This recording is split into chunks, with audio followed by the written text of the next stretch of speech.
Yung una kong laban po dito sa slap battle, talagang solid po yung laban dito. Talagang bigayan po kami, 5 round slap. Talagang laglagan talaga kami ng panga. Ako po ay isang boxer, street fighter, tapos MMA fighter. First time ko pong lumaban ngayon sa slap battle.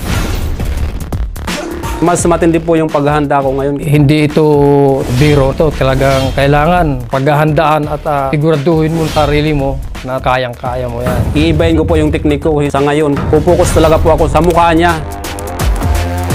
Magdadalawang buwan ako nag-ensayo dito. Itong palad ko ay pinag-practice ko sa bakal. Batang Kamsor, ito sinasabi ko sa'yo, kumanda ka sa laban natin dahil sisiguraduhin ko, tatalunin kita, pababagsakin kita. Buster Rogues, habang may natitira pang mga araw, mag-ensayo kang mabuti. Mas malakas ako ngayon kaysa nung una. Paghandaan mo, talaga pa sa mukha mong yan. Talagang madidislocate talaga yung panga mo, Buster Rogues.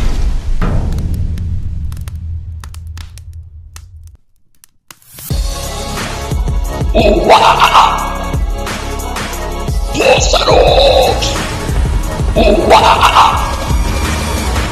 Buster Rogues!